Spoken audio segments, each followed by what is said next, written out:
Hello, everybody. Welcome to today's webinar. Really nice to see everybody's here on time.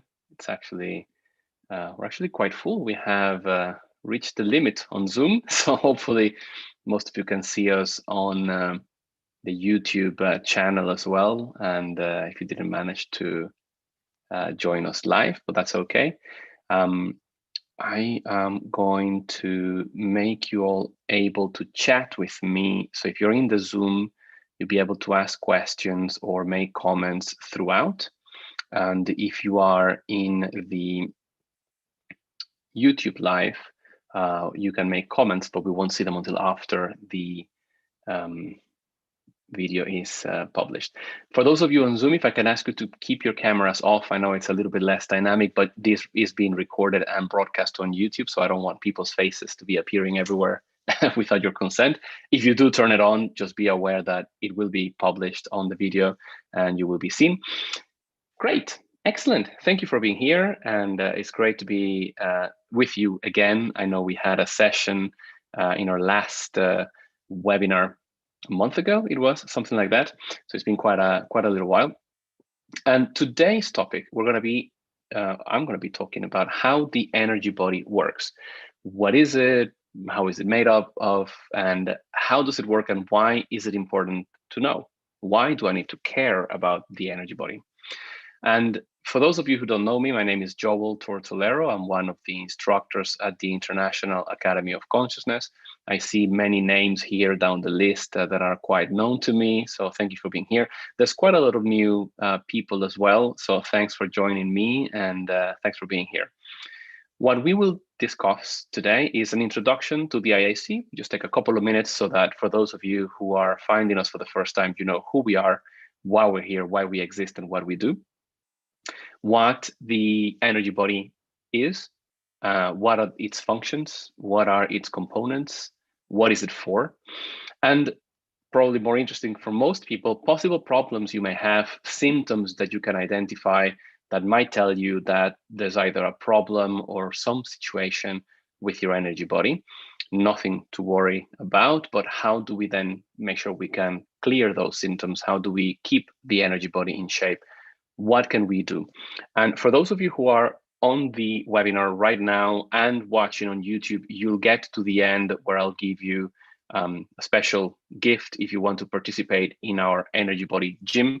But it's just for people who are watching it right now, and it's only valid for a couple of days. So take advantage of it because it will not be shared with anybody else by email, except for with you, of course, if you pre-registered for this. So without further ado, we are the International Academy of Consciousness. We are an organization dedicated to the research and education of the consciousness, the science of consciousness, who we are beyond just this physical world, what makes us who we are. How do I exist? How can I think? And how can I experience reality beyond the physical reality? We've been doing this for over 30 years now. We have an award-winning course. It won the Life Transformation Award in the UK a few years ago. It's a consciousness development program. I can see some of our graduates here today, so thanks for participating. We have a campus in Portugal that has been active for 20 years now. It's a campus that was built for you. Anybody can come, and it's made up of various structures. The one that you can see on the image is one of our labs where you, in this particular one, you can try to leave your body. So it's for astral travel and OBEs. We have held events in person and courses in 29 countries pre-COVID. So hopefully after COVID, we will once again. And if you can just keep yourselves on mute, that would be great, just to make sure we don't get any background noise. We have published and will continue to publish a Journal of Consciousness, scientific publications and articles, very attainable by anybody to understand, and also organized and founded various international scientific congresses and events, the last one being in Miami, and it had about 300 or 350 participants plus scientists from various industries and various countries. And of course, we do this to bring you some information that can be used in practical terms, that is quite aligned with your own spiritual goals. And we try to continue to help people to achieve them. So that's who we are. Now about the energy body. We got a lot of questions by email, and I know that we'll probably get quite a few questions in the chat here throughout the webinar. I'll try to answer most of them. I'll summarize them. But first, let's define what it is, because many people are confused quite rightly about the energy body, because it's a term that has been used by many cultures and many schools of thought and many people to mean different things. When we talk about the energy body, we talk about an energetic interface that connects our non-physical body or astral body and our physical one. So it's the glue that keeps it all together. It's the same thing that you can refer to as prana or chi or ki, vital energy. All of it is the same.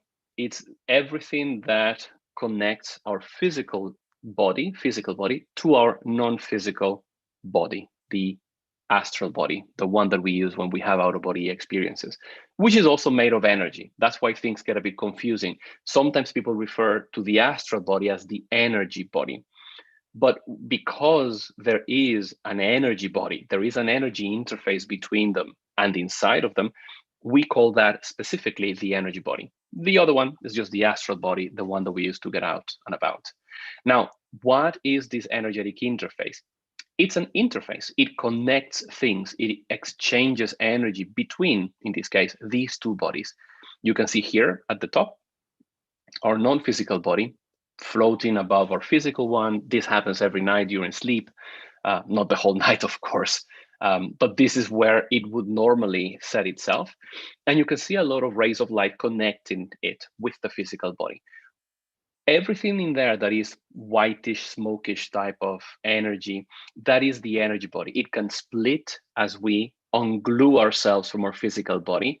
It starts to coalesce towards, in this case, the forehead, this chakra, but depending on which way we leave, it may be a slightly different one. It's usually the one in the head, forming the silver cord. So it's just an energetic connection. It's an energetic interface that allows us to exchange energy between our true selves, or as close as we can get to our true selves with that non-physical body, and our physical shell that we use to live in this planet. So it's an interface. It has various functions, and we'll discuss them towards the end of this session, in the middle of this session. But that's the anatomy of it. And when we talk about the energy body here, that's what we mean. This energetic connection, we're not talking about the astral body. If you're interested in the astral body, what we can do out and about, we have a webinar that we did last month. You can find it on our YouTube channel. And when you get the replay of this webinar, you will see the other video right there. And I spoke there for about an hour and a half or so about the astral travel and the astral body. Now, this body is made of chakras. And this is another important point that people can confuse, because we normally hear about chakras in an isolated way. It's like, oh, my chakras. And then we talk about the energy body. They are one and the same. Chakras are simply nodules of energy. Well, simply, they are nodules of energy fields that have specific functions. Most of them basically is to exchange energy, that exchange with the outside world, and have multiple energetic flow patterns. So when you hear that a chakra is rotating clockwise or anti-clockwise, it's not because they're supposed to do it just in one way. Each of them will and can flow in various ways, sometimes swirling, sometimes in and out. And it doesn't mean that one way is better than another. So when you hear out there that you have a chakra that is flowing in the wrong direction, it's not precisely that. That may be somebody's interpretation of it, but the flow of energy is there. As long as it's flowing, it's good. And we'll discuss the flow and stagnant energy in a bit. One key thing that we forget about chakras and about the energy body is that the contents of it is not just energy. Energy on its own, we don't have it just on its own. Our energy is always mixed with a feeling, an emotion, a sentiment, and some information, a thought. And it's our thoughts that get embedded in that energy body, in those chakras. All of them, the conscious ones that we have right now, maybe I feel euphoric, really happy and positive. Maybe I feel a little bit angry or negative right now. So those thoughts will go there. But also all of our unconscious thoughts from our entire life, and in fact from previous lives, it's kind of an accumulation of information in a particular pattern that forms our energetic informational matrix. And our energy body, of course, is made of energy with that information. So one of the reasons we have to be careful what we think about, we have to be careful what we feel and what we want to attract, is because we will add to that bucket of energy that we have. Of course, some thoughts can be fleeting thoughts. They're not going to be there permanently forever. In fact, most of them are quite temporary. But when you have something that is repetitive, when we are the essence of who we are, it's hard to get away from who you are. That gets quite embedded. And this is how we identify people out of the body. And again, if you go to the webinar from last month about astral travel, we'll discuss that as well in there. But those are the actual components of the energy body. It's the chakras. Here you only have in the illustration the main chakras. And there's, of course, people who say there are 7. Other ones say that there are 9. Other ones say that there are 11, 13. There are a number of them depending on the study of the person, of that culture, of the research they've done. You know, some may just stop at 7. It doesn't matter what the number is. There are some that are very, very key. You have them illustrated in here. But every pore of our physical body is a chakra. There's a connection with our energy body through that chakra, through that energy nodule. It's just that some are bigger or more intense than others, and others are very, very subtle. But our entire energy body is made up of chakras. Every single bit of that energy body is a chakra. And things that happen to those chakras, here you have another illustration of it. If you see a chakra clairvoyantly, and you can see them clairvoyantly, they can look like discs that are a little bit thick, and there's energy going in and out, and they're also sometimes spinning. Some of them colorful, some of them you won't see the color. That's more to do with you and how you perceive them than the chakra itself. For example, in my particular case, I never see color. I just see white energy. I don't see colors.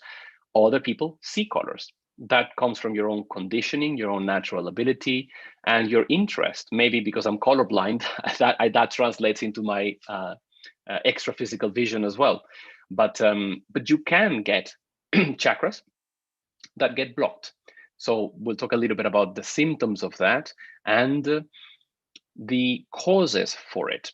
But in essence, a blocked chakra is not a chakra that is just dead and doesn't move any energy. It has or can have stagnant energy. It's just sitting there, maybe with excess energy that you haven't been able to move for various reasons. And sometimes with undesirable informational signatures, basically negative information. And it's something that most people won't feel.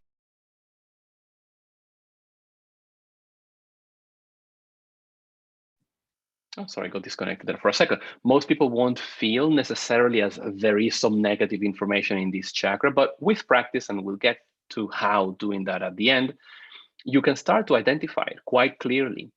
So they can be blocked. And if they're blocked, doesn't mean that you're going to die because you have a blocked chakra. They're not completely monolithic there. They're just blocked channels of energy that will move energy a little bit more slowly, a different type of energy. Sometimes in a particular direction, you can have a blockage that means you cannot send energy out through that chakra very easily.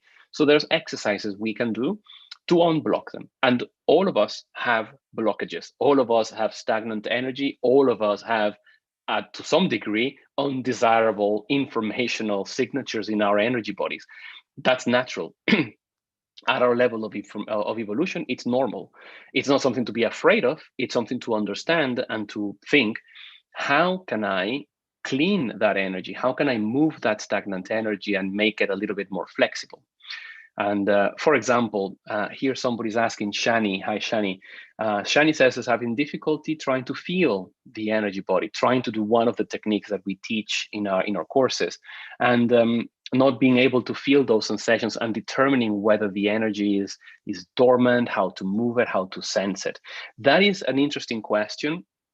And of course, there's many techniques you can apply, and we'll go through some of them later on. But when we say that our energy body is that interface and that the chakras are open, that they exchange energy, it's because they do. None of us are completely blocked with no exchange of energy. So otherwise we'll be dead. So the fact that we don't feel it sometimes, especially in the beginning, it's more to do with our ability to perceive energy than our ability to move it. And this is very common. In the beginning, and when we go through the techniques that we can apply, you can move energy much better than you can feel it for most people. For some people, it's the opposite. There are people that are very sensitive, they're very clairvoyant, but they have zero control of their energies. So they have, in a way, the worst problem. They can feel it all, but they don't know how to deal with that. And that can cause a lot of issues. Whereas in the other way, that was my case many years ago. I couldn't really feel a lot of energy, in fact, none at all. And it was great because I didn't know when there was bad energy around or good energy around, which is great. Happy because I was blind to it, but also dangerous because I don't know what's around. So in terms of moving, we'll get to that, Shani, and how to start to feel it more, but we should not get frustrated by it. Now, these blockages in our energy body, of course, it can be in a particular chakra. It could just be a general contamination of energy. This is very common because when we have, for example, these sort of symptoms, a bad mood, or we're aggressive, or we have an emotional explosion when we had an argument with our partners or with someone, perhaps negative thoughts that keep coming on and on and on. Of course, there are very physical reasons, chemical reasons for those things, and we should not discard them at all. Our brain is an organ, and there's chemistry involved, and any imbalance in chemistry there can generate a lot of these feelings. But if they come suddenly without any explanation, if the medical professional you're seeing, there's no other explanation for what's going on, a lot of the time it can be energetic. It can be more than just a physical thing. Most of the time, it's a mixture of things because one generates the other, usually the physical helping us exacerbate energetically and vice versa. So when we get that contamination with negative energy, how? Going into a place that is quite negative. Going to a funeral, for example, feels very different than going to a party. And it's not just your thoughts that make you feel a little bit sad or very happy, depending on where you're going. The energy around us interacts with our energy body. So a good thing about having a very healthy energy body with very open chakras is we can exchange that energy. The downside is that without the ability to identify what's going in and out, and without the ability to stop it, we can get contaminated quite easily. And it happens to everybody. So that contamination can create a particular way of thinking, of feeling. And when it comes suddenly, when it comes in a way that you were thinking, why am I even thinking this particular thought? Or why am I feeling this way? What happened 2 minutes ago? If there's no other reason, and again, if you're physically, medically well, a lot of the time doing some of these techniques that I'll discuss later on can help diminish the impact. Because what happens is, imagine two people talking physically. Right now, we're in this webinar remotely, but we could be face to face. Even remotely, we are connecting energetically. Even if I cannot see you, if we're not talking, if you're just listening, we are connected. Whenever you watch a movie and you start to connect and deal with the character that is there, you can connect to that world or that thought. So we are connecting, we're exchanging energy. Depending on the strength of that connection, depending on how open I was, imagine that I'm talking to someone face to face and it's a very negative person. I can leave that conversation feeling drained, really tired, maybe as negative as that person was. Maybe they were very pessimistic and they just contaminated me with their pessimism. That happens. And it's more than just the psychological mirror effect where you try to be empathetic with the person. Energetically, we can take some of that with us. And the opposite is also true. There are people that make you feel great and you think, wow, every time I meet Sarah, I feel fantastic, uplifted, optimistic. She's a great mentor at work. I really want to. There's more than just the physical. The energy has an impact. So how to sense it, how to clear it, how to keep yourself at a very good resilient level of energy so that you don't get as impacted as right now is one of the key objectives we have, how to teach people to do that. Lisa's asking here that if you've heard that if we feel a negative emotion that is not ours, that it's an energy within us that still resides. Therefore, it's like an energetic match, which is why we feel it in the first place. Do you have an opinion? Yes, sometimes these feelings, and like the slide that I just showed you, sometimes these thoughts and these feelings, they're not ours. They can be that other person's. It could be someone around you. For example, maybe if you live with someone and they're in the other room and they're very stressed, maybe they got really bad news on the phone. Sometimes you can feel that and you don't know why. You start to react to that and you don't understand what's going on. And then they tell you the bad news, and then you realize you reacted to that, but you didn't relate it to the energy, especially for people who are very connected, partners, or at least very good friends, people who love each other, who live together. That's very, very common. So when you feel something that isn't yours, it's not that it isn't yours. Is the trick is, how do you know it's not yours? That's where the difficulty is, because especially if you cannot feel energies really well, and if you cannot work with energies really well, and you don't have that ability well developed, and you haven't worked on it, it's dangerous to just assume, oh, this is not my thought, that's somebody else that's putting it in my head, because it's a self-defense mechanism. We will, as any human being, try to go for the path of least resistance. And if I want to ignore a side of myself, I can just imagine that it's somebody else's. But a lot of the time, it's someone else's thoughts that you are perceiving, somebody else's emotions. If you go to a horror movie, you walk out of that horror movie in that cinema after COVID allows us to go to the cinema again. You walk out with more energy than you had going in usually, or maybe drained, but with a bit of weird energy because of the fear, what's around you. But the opposite is also true. So let's not forget that there's no good or bad in energy. It's energy. What do you want to attract? What do you want to surround yourself with? What do you want to absorb? And what do you want to kick out? So yes, sometimes when you have that sort of negative emotion, Lisa, that is not yours, if you know it's not yours, it's great to identify it. Think about, what was I thinking right before I started feeling like this? And see if you spot trends, obviously over the years, not just in a week, but over the next 6 to 12 months. When does that happen? It could be that there's a particular place, it could be that there's a particular activity, some music that is evoking some emotions, and perhaps a particular person that you meet. So you start to draw a map of your trends of when you feel that to help you. But you won't need that once you get to a level of resilience and control and identification of that energy, that you immediately know why that's happening, how to stop it, and how to disconnect. Okay. Before we go on, Joe's asking, can just sudden physical movement or a bad posture of the body cause changes in the energy body? The energy body changes in terms of shape. Yes, it can change. If I move my hand up, my energy body is also there. If I put it down, it goes back down with it. So it's flexible. But if you have, bad posture in the sense that maybe, let's say you have a problem in your back, you have scoliosis, and then you have an issue. For example, I have back problems.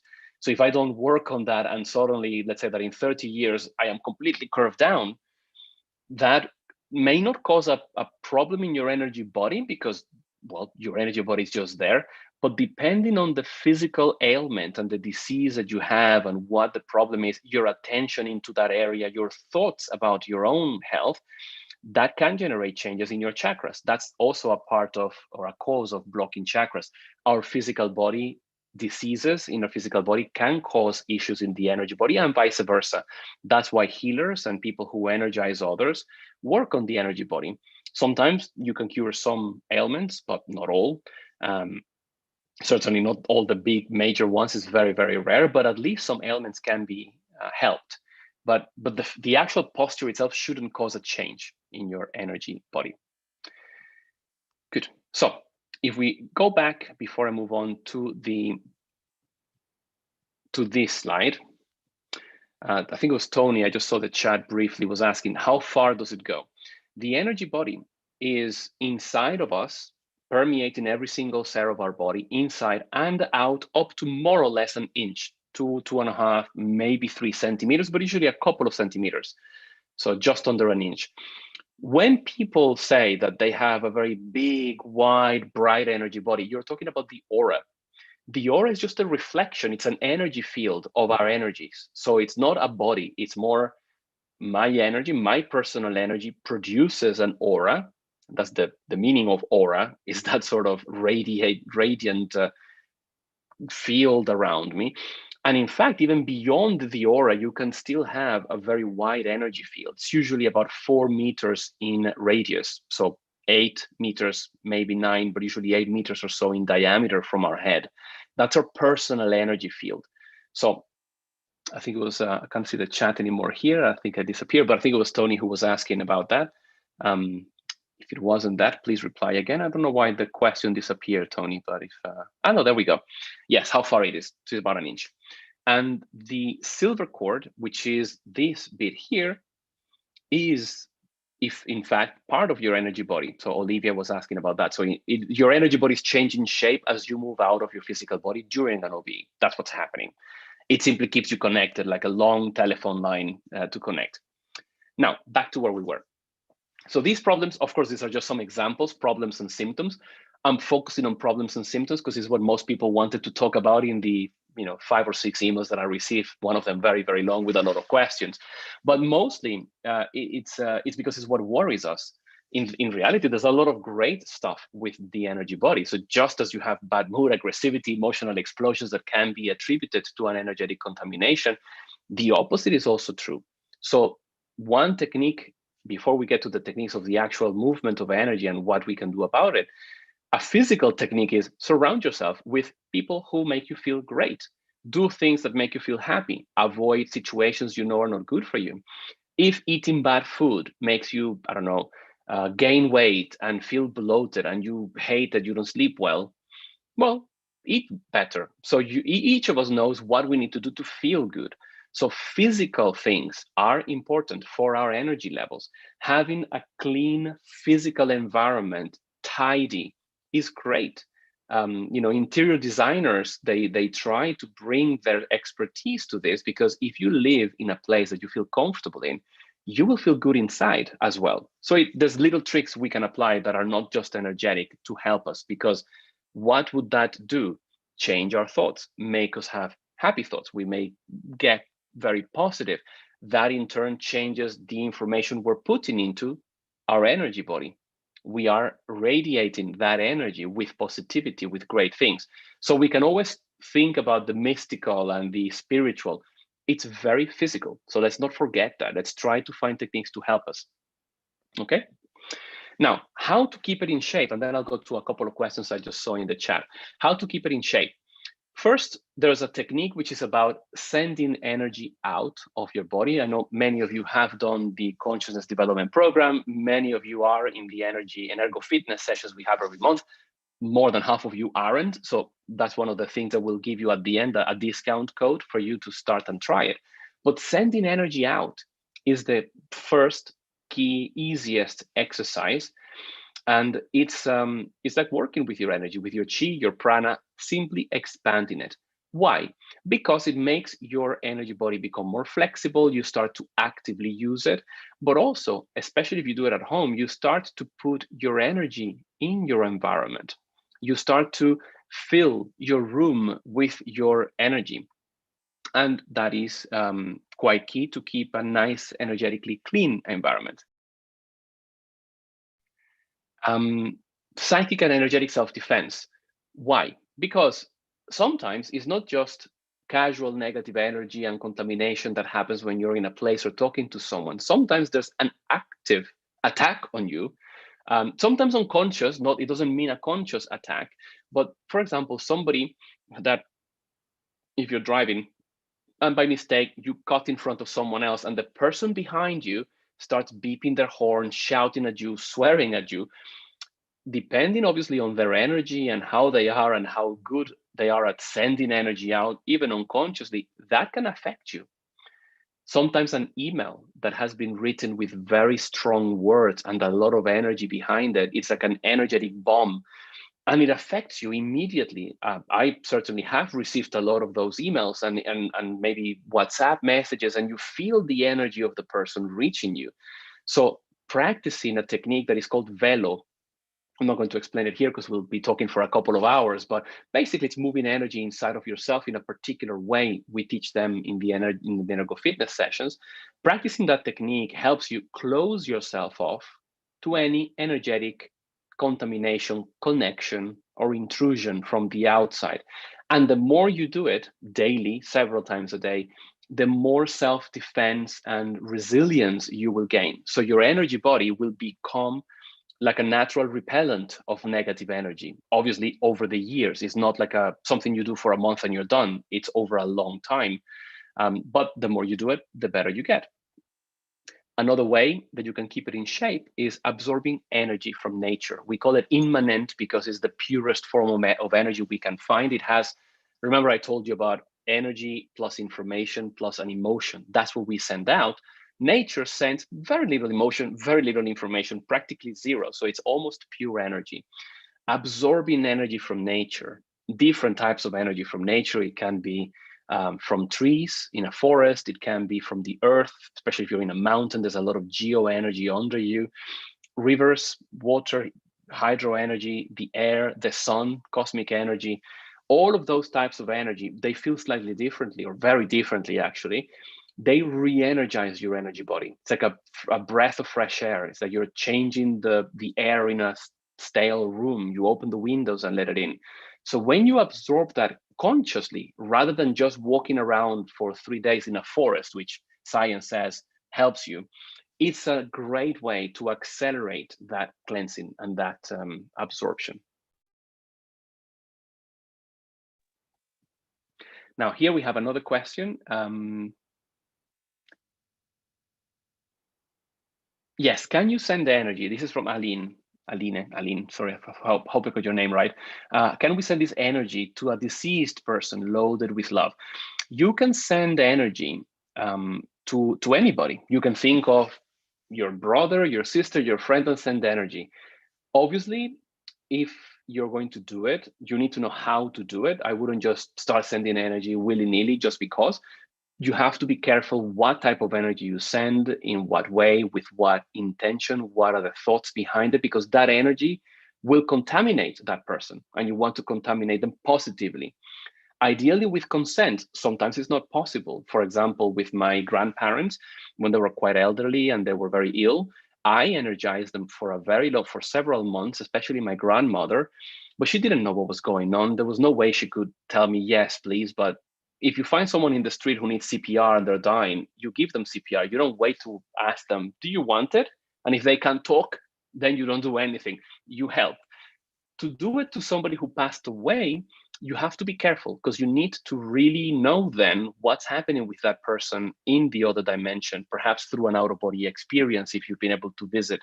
Because many people, after they transition, their energy body is not in great shape to start with. Maybe they never worked with energy. And maybe their death was a traumatic event. For most of us, it is. We don't want to die because we are afraid of not existing anymore. They may be recovering in the other dimension. So you don't want to interfere with that. And your question here, Alina, is it good for the person? Does it keep them near the physical? Absolutely will possibly keep them near the physical. Absolutely will possibly keep them near the physical. But the answer is, I don't know. It depends on the person and their situation. Many people don't know they died and they are connected to the physical because of many reasons we're not going to discuss in here. You sending them energy probably is going to help more than harm. Again, if you know what you're doing with one intention, what quality of energy. That's indeed one of the techniques that we teach in some of our courses to help others and to do an OBE where you an out-of-body experience where you go and help someone. It's easier throughout an OBE because, of course, you can see them. And if you are clairvoyant, even physically, you can. But you can indeed energize others, physical and non-physical. It's the same thing that you would do with an energy healing session. So if you're a healer, we get a lot of healers coming to our courses to perfect their craft and to understand more and delve deeper. That's exactly what you would do. Heal someone, send energy to somebody. And Tony, yes, you're a little bit confused about expanding the energy body if it's just to be about an inch. No, sorry for the confusion. Your energy body is already more or less an inch outside of your body and inside. It's already there. It's bigger than our physical body. So in a way, our energy body is not inside our physical body. It's the other way around. When I say expand your energy body, I mean send energy out, emit energy, like a light bulb emitting light and heat. So you're expanding waves of energy, sending them out of you. And what that does is that fills the room you're in with your energy.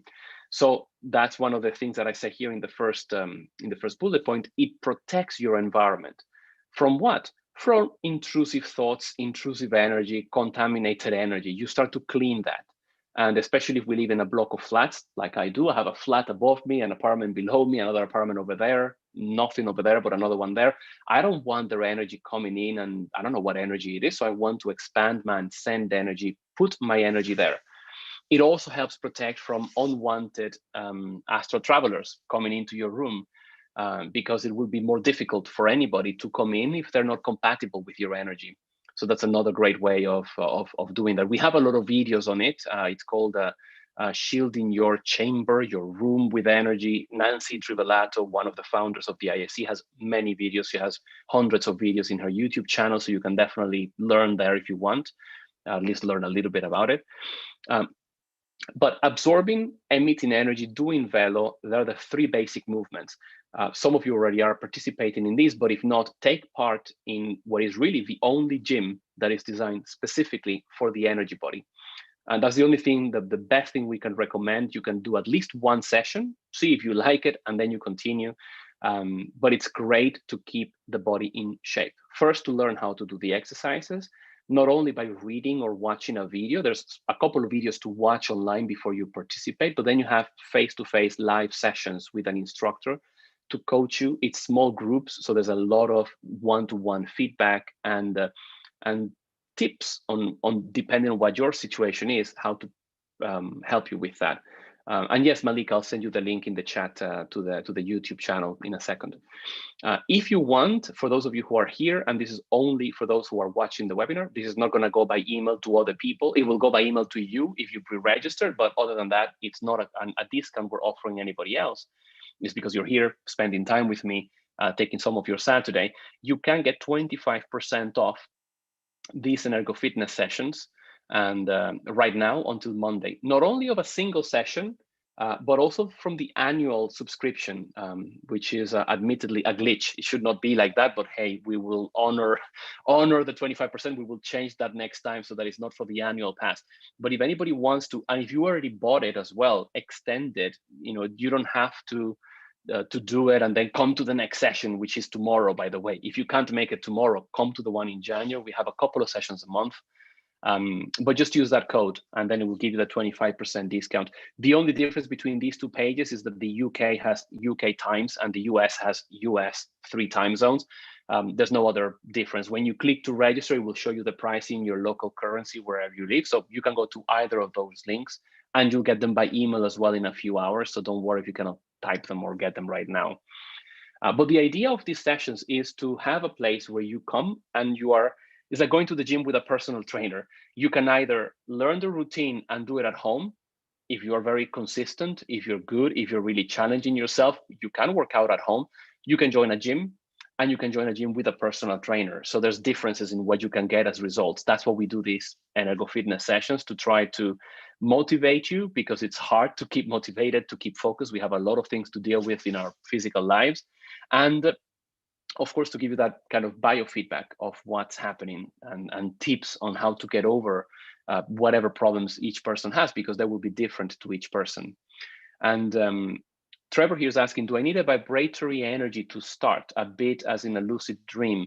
I think you're talking about an astral travel, Trevor. Like, do you need to reach the vibrational state to have an astral travel? No. And if you look in our YouTube channel where this one will be published, and you'll get the link. Last month, I did a webinar on astral traveling where I discussed precisely that question. So how to avoid thinking that you need to get the vibrational state to have an OBE.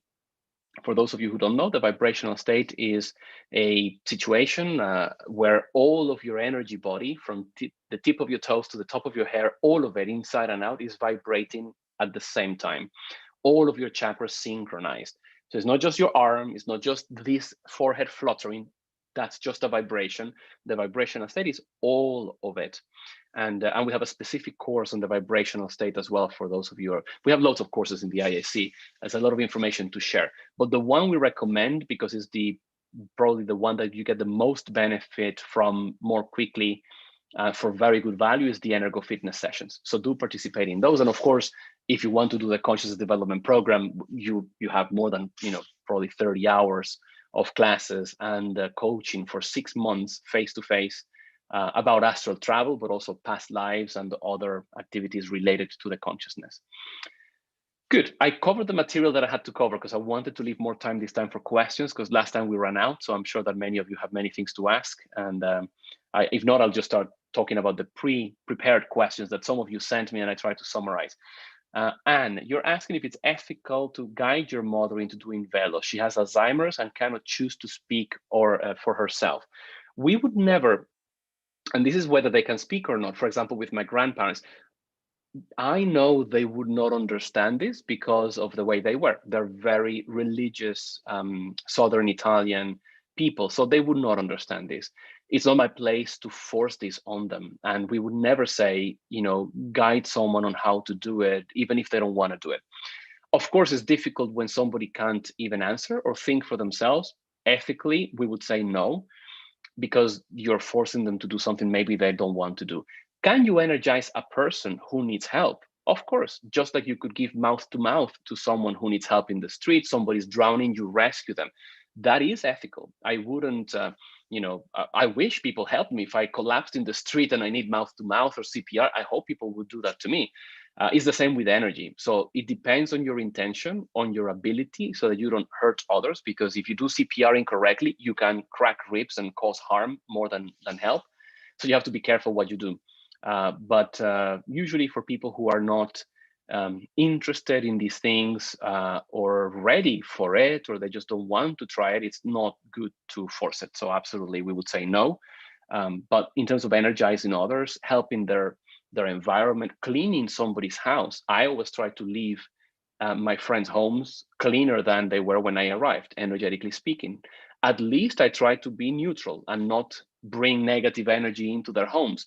So if you can do something to help, yes, but you need to understand if you're allowed, if you can, what that situation. Some people quite rightly wouldn't want you to do that, and I respect that.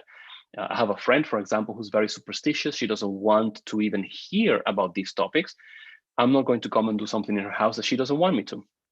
So you need to know for yourself what's the intention behind that. Martin, breathing exercises for each chakra. It's so nice to do breathing exercises with energy work. And you can do rhythmic breathing. For example, we explain some of these techniques in the CDP, in the Consciousness Development Program. But in terms of energy exercises, in one of the thematic or specialized Energo Fitness sessions, because we have two types, the initial kind of regular gym, and then that's once a month. And then once a month on a different date, we'll have we're doing glutes this time. We're doing, biceps this time. We're doing different types of exercises like at the gym. You can do some that are about breathing. So for sure, we don't have any in this particular series of Energo Fitness sessions, but we can, in fact, it's one of the ideas we have included for future techniques to teach how to do like a pranayama type of situation where you work with your breathing and your energy at the same time. Is there a particular breathing exercise for a chakra? No, but there are, or not that we know, but there are particular types of energy that are more compatible with a chakra. So for example, you could go into nature, go into a park, and use your heart chakra to exteriorize energy to a plant, to a tree. Usually the younger, the better, because they're more active with energy. Doesn't mean that bigger is better. The younger is usually better. And exteriorize to that tree, and then absorb, try to connect to the tree. Usually the cardio chakra responds better. Of course, you can do it with any chakra. It doesn't mean that you can't. But if you start to practice, you will start to realize that the cardio chakra is more in tune with the energy of plants. Your feet and your base chakra usually more with hydro energy and also geo energy. And then this bit here, more cosmic energy, aero energy, these chakras. So they have affinity for certain types of energy, but you can absorb through any and exteriorize through any. And Andres, how can you identify a blocked chakra and know which one it is? Yes, this is the $1 million question. And this is something somebody asked by email. They phrased it differently. It was more, I don't know which chakra I'm working on when I'm working with energy. And that's very common. Once you develop sensitivity to energy, and remember, your ability to move usually is a little bit better than your ability to perceive. For some people, it's the opposite. But as you develop your perception, and as you continue to develop your movement, your ability to move, you will identify it very clearly. Just as I know that if I do this, I'm touching my right ear. I don't have to see myself in a mirror. I know because of how I feel it, this is my right ear. And if I do that, I know it's my left. It's the same with your chakras. In the beginning, identifying a blocked chakra, it may be difficult. And it doesn't really matter too much to start with because the exercises you'll do are pretty much the same. The velo exercise, which we'll discuss in the Energo Fitness sessions, expanding, sending energy out, and absorbing energy. As you get better, and of course you can practice through each chakra to make sure all of them get a workout. But as you get better at it, you start to identify differences like, this one, I can feel it a lot more clearly than that one. Does it mean that this one is blocked? No, it just means you perceive this one better, which is usually the case. As you start to work on that one, you may realize that it takes you a while to exteriorize energy and absorb. Again, it doesn't mean it's blocked. It could mean simply you've never used that chakra that much. The Knuckle Chakra, the one behind your neck, for example, doesn't get used that often by most people. So it's really hard to exteriorize through here and absorb, but it doesn't mean necessarily that it's blocked. So that comes with practice. And to give you my example, it took me 6 months to feel almost anything.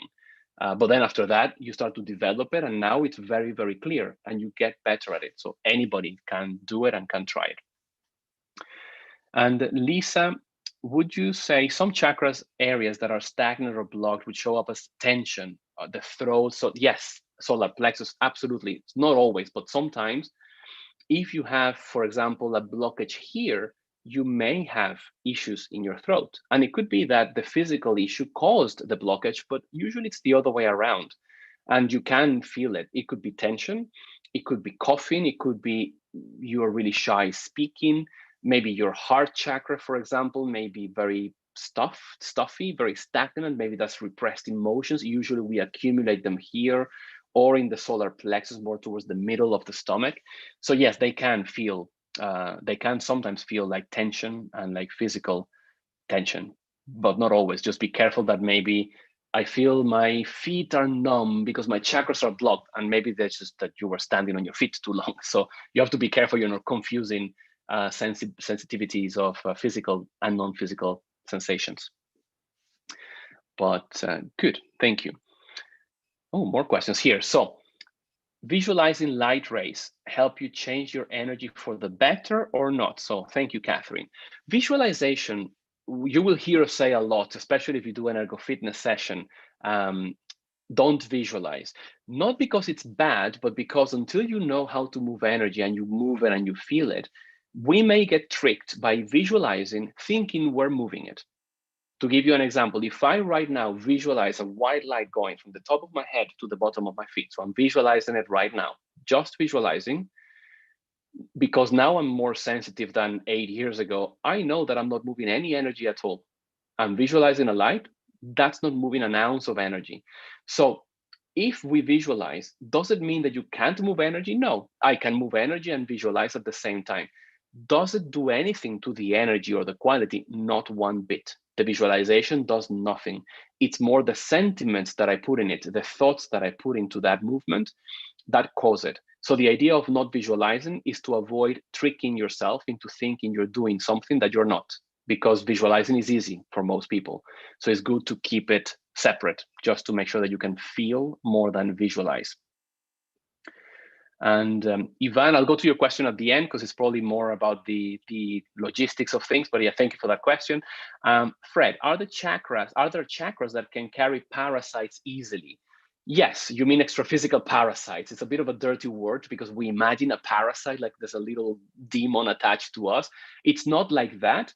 It's more like energetic connections that attach to us that we, like right now, we're connected, but that connection will disappear in a few minutes when we stop talking. But some can be more permanent, especially people that love us, people that hate us.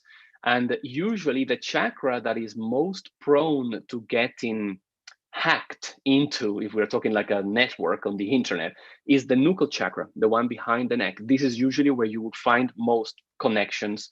But again, it's because it's the least used chakra for most people, is the one that we don't pay attention to, the one that we feel the less. As you start to develop that chakra, forget it. You can be attacked in a way through any chakra.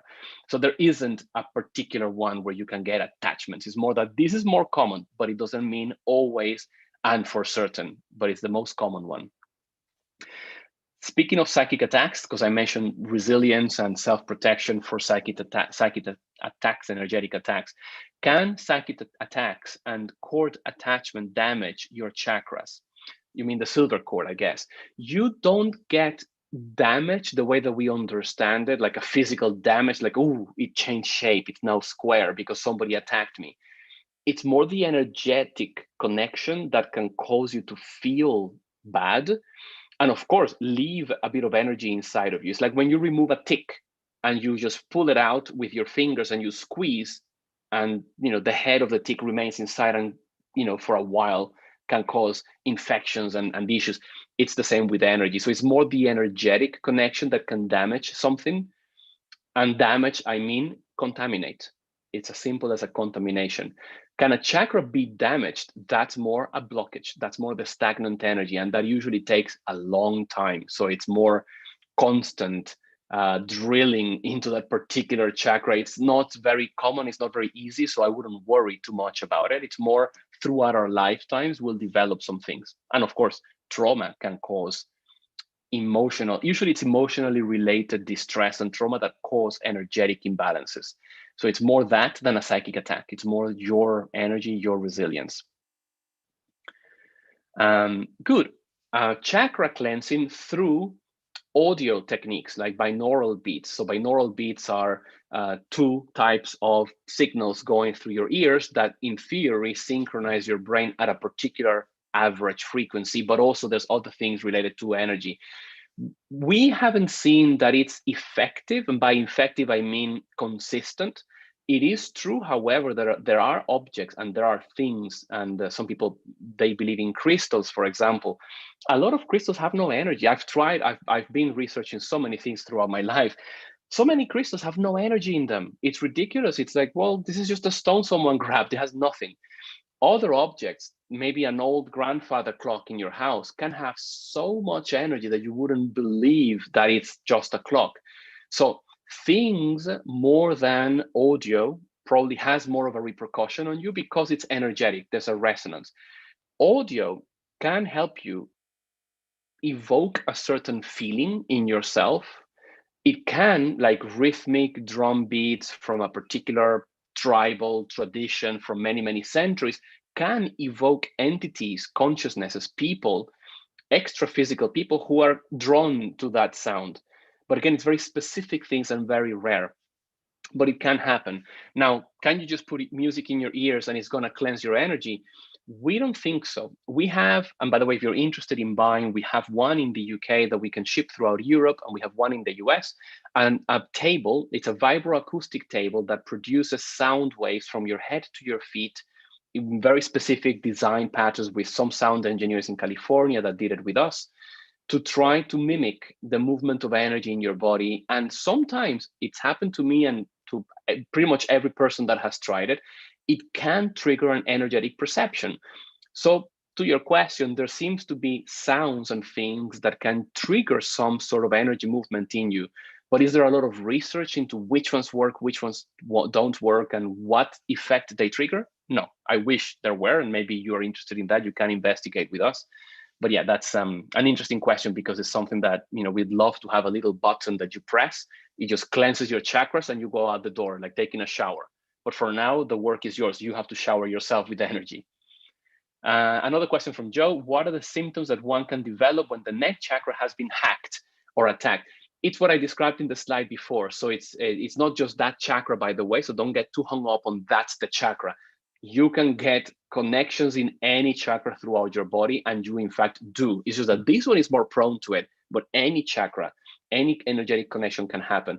Symptoms, it's things like depression, like bad thoughts, like feeling like you cannot do something, that you're worthless, anything that is usually negative. Again, because it's a negative connection, it makes you feel bad. But they can be very subtle.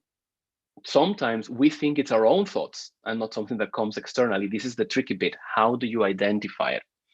And the symptoms aren't different for every chakra, Joe, to your other question. So why you may feel something in a particular chakra, because you can identify the chakra. In terms of the energetic contamination, it can happen through anywhere. It's not like through here you only get this type of contamination, but through here you only get that type. It can happen through all of them.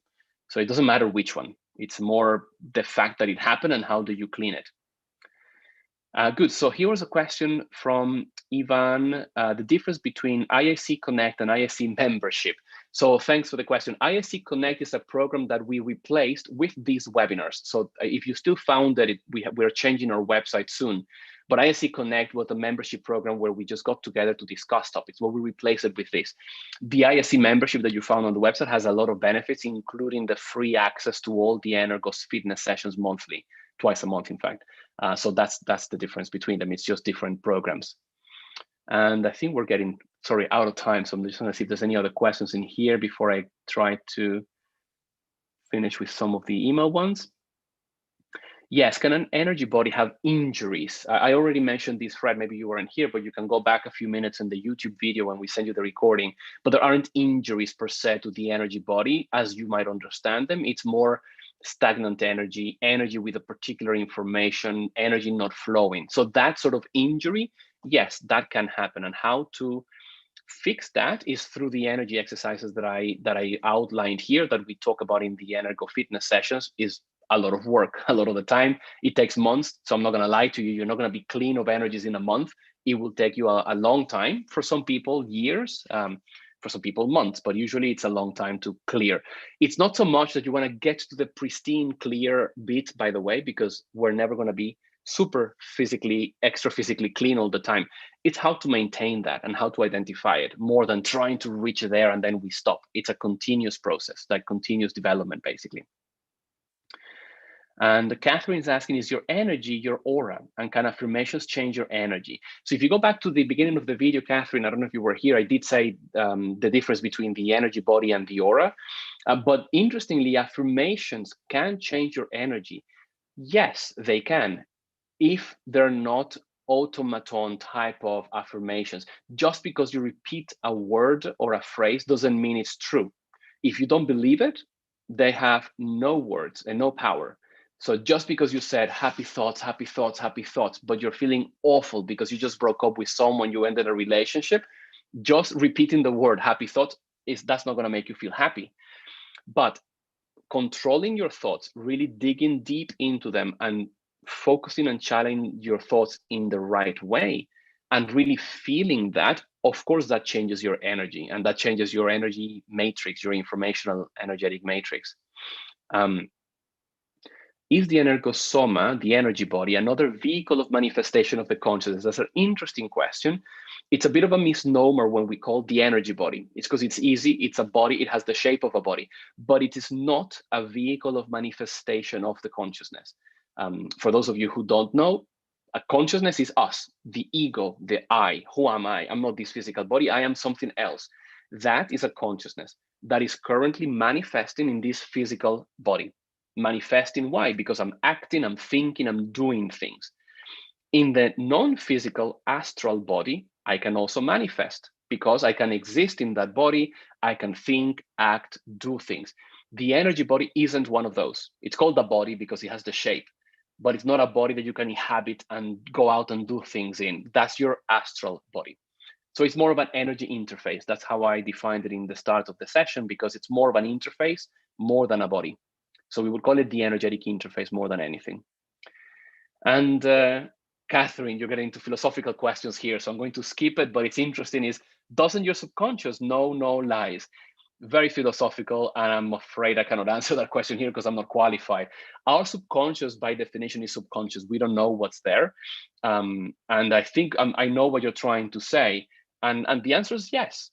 Subconsciously, that consciousness that we are, more than this physical consciousness that is currently lucid, that consciousness that has lived through thousands or maybe millions, I don't know, of lives, it has a memory of everything. I, as a consciousness, if I had that expansion of lucidity to be there, access all of my memory, you're right, there's nothing that I can hide from it. So it's not unconscious anymore, but at our level of existence, we have a subconscious that we don't know what's there, but we can try to change and influence. It's like throwing, droplets of fresh water into a sea. If you throw enough, eventually the sea will lose the salinity. So you start to add more of your energy there. Good. So that's the end of the session. And thank you, Lisa, for your feedback. We had a couple of other questions by email, but I think I've answered them because they're very similar to the ones in the chat. If you are watching this on YouTube and you have any comments or any feedback, just write it in the comments. We do read them and we respond if there's a need to respond, but also we grab information from there for future sessions. So if anybody here has any suggestions for future sessions, please send us an email. I'm going to put the email on the screen again, so you can email us there.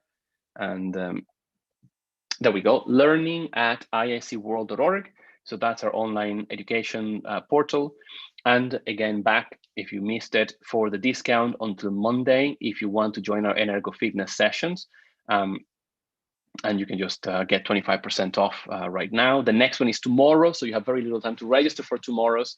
But if you can't come tomorrow, and the dates are all in those links, you can see the dates and all the times, then come in January. We don't have another one in December because the holidays are coming, people have family, hopefully gatherings, and it's going to be hard.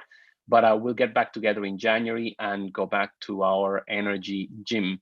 But if you register now, at least you can do the online video classes of the Energo Fitness sessions now. So you can start already applying some of those techniques yourselves right away. You don't have to wait until the end. And thank you so much for being here. And thank you, Bruno. Thank you, Sarah. Wow, lots of people thanking here. Thank you all. And looking forward to the next webinar. It's going to be next month. So you'll get an email with the invite. It will be a different topic. So hopefully see you there. And again, bring your questions because it makes it more dynamic if you have comments and questions to ask, and I'll see you very soon. And for those of you doing the CTP, I'll see you or maybe somebody else at the coaching session